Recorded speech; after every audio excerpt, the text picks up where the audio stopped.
Wow.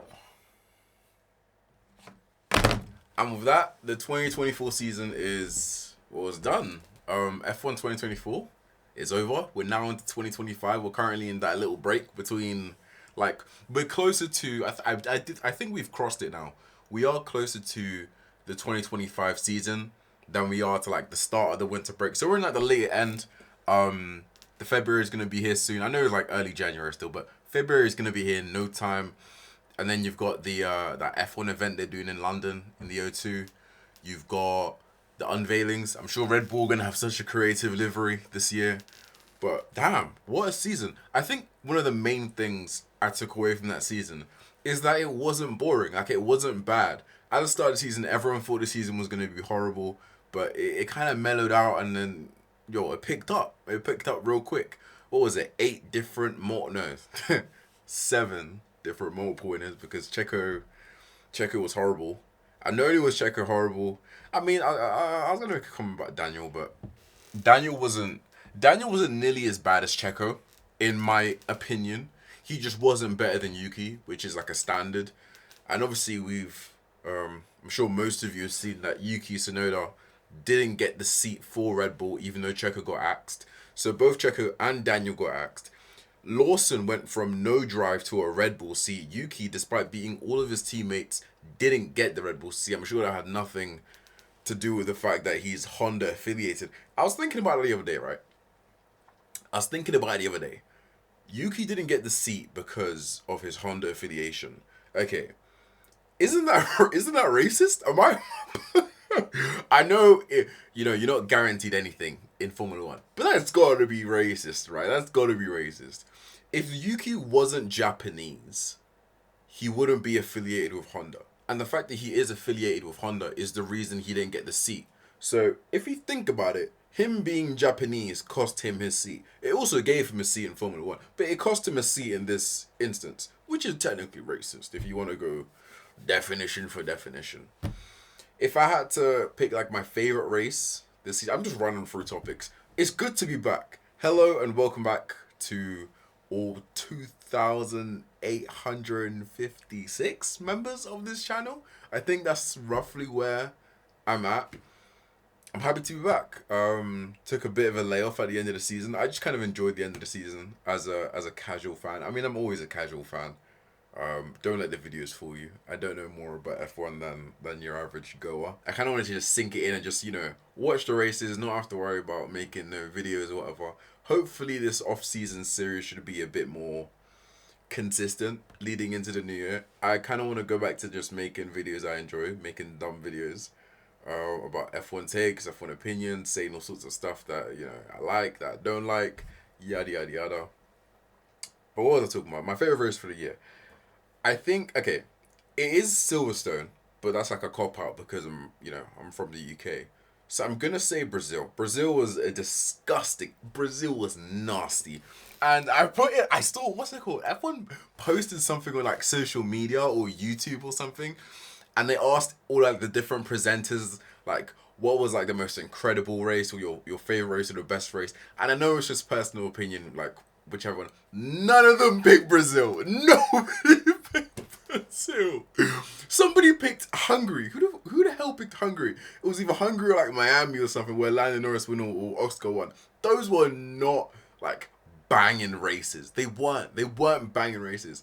Brazil, wet Brazil, max 17 to P1 is a disgusting race. That killed the championship. That was a crazy race. But overall, the season was good. I think Lando Norris, in hindsight, as a viewer, I do thank Lando Norris. I mean, actually, I thank him because Lando Norris did what he was kind of meant to do. He made it look like a fight. Realistically, it wasn't really a fight, but he made it look kind of close. Like, ooh, okay.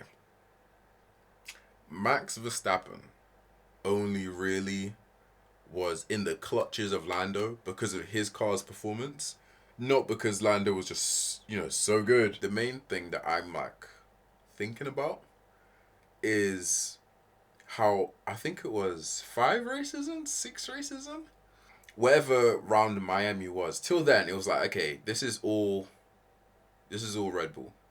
But then it switched, and it's like, okay, this is kind of McLaren, and then it went, okay, yeah, this is all McLaren. I think he definitely let everyone down in the sense that, given the right driver, someone could have taken that McLaren right to the very top, and that driver clearly wasn't Lando this year. I think maybe even Charles could have really put in a battle with that, how good that McLaren was. But he did his job, because had Lando not made that bid for the championship, if you want to call it that, championship would have been closed off, even with with Red Bull's car's performance, because it wasn't really Max's fault. The championship would have been completely closed off early doors. So I thank Lando Norris for giving us a somewhat good season. Seven double winners, at least double winners. So seven people won at least two races, which is crazy, which is most of the season. Yeah, which is most of the season. So Merck had a good season. I mean, actually, no. Did Merck have a good season? No, they didn't have a good season, but they had a more fruitful season as far as wins go. McLaren had a good season, won the constructors, which isn't to be scoffed about, but I think they won the constructors on car performance, which is what the constructors is about. But I mean, realistically, they weren't getting contested. They weren't getting contested from anyone but Ferrari. And Ferrari did make it difficult, but on balance, they shouldn't have been nearly as close. Because in actual car performance, yeah, sometimes Ferrari actually had a decent, a decent pace. But on balance, McLaren has been very much consistently the best car this season. So they were the ones expected to win. Ferrari were like, well, if we win it, we win it. If we don't, like, careers, But like, I'm sure they would have really wanted to win it. Red Bull. I mean, I hear people saying that, oh, like, Checo cost Red Bull the constructors. He didn't. I don't think he cost them the constructors. In hindsight, I don't think he cost them the constructors. I think he cost them second. I think he cost them second in the constructors. I don't think. Maybe I need to look at the points tally again, but I don't think Checo could have outscored Oscar Piastri. Um, I'm not sure. I'm not sure he could have. And that's with the car. Let's say Checo had like decent performances, a little bit worse than Max, but still decent for whatever the pace of the car was that weekend. I'm not sure he would have outscored Oscar Piastri, so I'm not sure he cost them first, but I'm definitely sure he cost them second. The fight for it was pretty tight between them and McLaren. I mean them and Ferrari. It came down to less than 30 points, which can be scored over one race weekend by a team who takes a decent haul of points. More than, in fact. But that doesn't take the blame off Checo or take the weight off Checo, because Checo was definitely shit this season. Like, he definitely sucked ass. There is no other way to do it. I think halfway through the season, I'm usually like I really do like Checo. Like, I really do like Checo. Somewhere through the season, I'm sure you can see it in the videos, I just kind of flipped and went, get this guy out here. Like, this guy sucks. Like, this guy sucks balls. Like, he's not good. Like, no way should he have his seat. No way should he have his seat.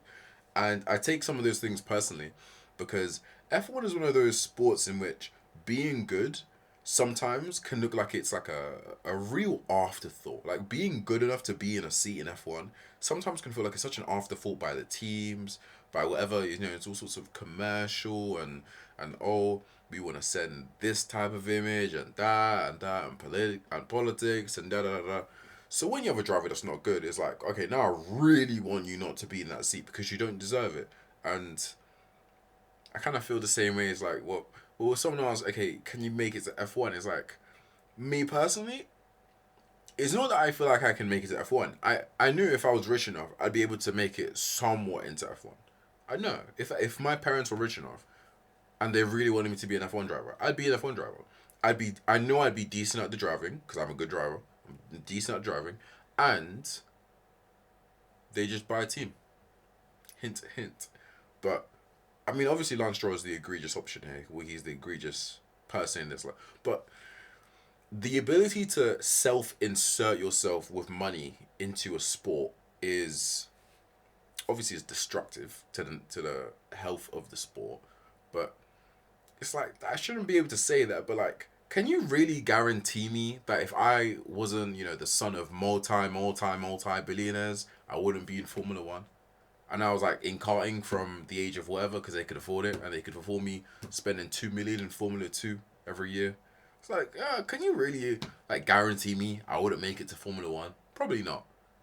Which isn't great. But at least this year was completely clean. Max won the championship with no cost cap controversies, no Abu Dhabis, not even an overpowered car really. He won it with good fights. He won it with good racecraft most of the time. Most of the time. He won it by maximizing his points where he could and trying to take points off the opposition where he could. He won it with a car that was competitive with the rest of the field when the other rest of the field were grabbing wins and stuff. Very, very, very honourable win. I've said that Max probably cherishes his 2021 win. Not saying he wouldn't or he'll cherish this like so much more, but I definitely get a feeling that he's gonna cherish 2024 as one of the best because one, did he get like what was a stat like he's the youngest 4-time world champion for was it for Red Bull or for all time? I think he beat Sebastian Vettel. So the Sebastian Vettel by like one day. So it's just like he's young. He's a young 4-time world champion. He did it in a competitive car, which I'm sure he would have seen the way people would have been talking about him and the way that the media would have talked about, the state of his car, and fans would always be saying, yeah, Abu Dhabi this, cost cap and that, what do you call it, overpowered car, 20 seconds ahead of the field, this. To do it in a competitive car with not really the intervention of any sort of stewards, not any intervention, any sort of stewards, in your opponent's car who could have won the championship, and he made that clear to, oh my goodness. And Max was very clear in saying this at the end of the season. I can't remember what interview it was. He was asked a direct question if he could win the championship in the McLaren, and he did say yes. Like he could have won the championship in the McLaren, which I think is fairly obvious. We all understand that in the grand scheme of things, Lando lost the championship. It wasn't Max, or it wasn't McLaren, sorry, that didn't deliver on this end. From round 6 to round 24, McLaren, generally speaking, had a much faster car. Not just about fast, a much faster car than Verstappen. Not only that, they weren't the only people on certain race weekends which had faster cars than McLaren. On certain race weekends, Mercedes were faster. On certain weekends, Ferrari were faster than Red Bull as well. So to say that, that's potentially 4 or 5 drivers that could have taken points off Max at any given weekend, in deficit to where Lando finishes, if Lando finishes in the position which supports the pace of his car, I think it's fair to say Lando fucked up. I think it's fair to say Lando fucked up. But all in all, it was a good season. I think, would I want another season like that if Max wins again? Probably not. I do want to see someone else win, especially with a lot of the team shaking up. I want to see something else happen. Do I think Lawson's going to do well? Probably not. See you in 6 months at the job centre. Call me a pessimist. I wouldn't want to see Max win another championship. I just want to see someone else win a championship, just because. Why not? I want to see Max fight for a championship, but like I want to see who else can give in the car. Obviously, we've seen kind of what Charles can do. I think Charles will be better now than in 2022. We've seen what Lando can do. I want to see what Piastri could do if he starts the season off well. I want to see how Lawson goes head to head with Max, because he's going to get smoked. I do believe that wholeheartedly. But hey, let's see if he makes it to the summer break, at least. Let's see if Lawson makes it to the summer break without getting, job seekers or job centre charges by Christian Horner. And let's just keep it about. Part of the reason that Sergio Perez stayed so long is because he was the only person supporting Christian Horner in his whole sexual assault. Am I allowed to say that on YouTube? Well, who cares? His sexual violence or sexual assault or whatever he was doing, horn dog files. You know what I mean? He was the one supporting him. Checo was supporting him. So he kept him on. No, that's one of the reasons he kept him on. Funny enough, at the prize giving ceremony, Christian Horner got a award. Was it for like sportsmanship or something like that? It was something like that. It was like being a sportsman or something like that. And I remember thinking to myself, huh, ain't that crazy? Ain't what a turn of events that is. At the start of the year, all of the smoke Christian Horner was on, rightly so. And that woman lost her job. Let's just keep it a buck. She did lose her job at Red Bull. She no longer works for that organization because of what Christian Horner did to her. And he is collecting awards and smiling at the end of the year. My goodness, how a year can change things. A year can change a lot of things. But back to, I guess, strictly on track business. You know, Charles versus Lewis, that would be good. A lot of things. The season's shaping up well. I think the only thing that I'm kind of on a damper note about is Williams, because I would want to see Sainz fight higher up the field, or at least further up the field. But we know Williams is not going to deliver that. They ain't. So that's, I'm never going to get my hopes up, because they might make a small step forward, but with how competitive the season is, even if they get into the midfield, that midfield in 2024 was crazy. It was actually crazy. It was more crazy than the top 4 teams. That midfield. It really was. It was so up and down, full of mistakes, full of people dropping, rising. It was like, even if Williams really do cement themselves in there, which they kind of did this year, or cement themselves in like a little bit hard, like, it's gonna be real difficult. As long that midfield is very competitive, always has been. Even in the so-called boring years in the turbo hybrid era during Lewis Hamilton's dominance, the midfield has always been very tight, very, very, very, very tight. So yeah, that would be tight. That would be close. That would be interesting to watch. And well, I guess I can't wait for the season to start. Can't wait for, maybe I'm gonna order some Ferrari merch. Do you see, as I'm a Ferrari fan now. Well, I've always been a Ferrari fan, but you know what I mean. See me on January 1st. I was quick to unfollow Mercedes. I'm joking. I still follow Mercedes, on social media and on Instagram. It's just that, like, I think now it just feels more like a separation. It feels a lot more of a separation. I do understand, like, before I was like 100% Mercedes and Lewis. But now it's like, oh, how much do I really like Mercedes now that Lewis is gone? And I do like them a fair bit. I still want them to win and do well. But I would rather Lewis win a champ than Mercedes do well. If Toto left, it'd be even more worse. Yeah, it'd be even worse. I feel like if Toto left, the whole culture of the team would change a bit.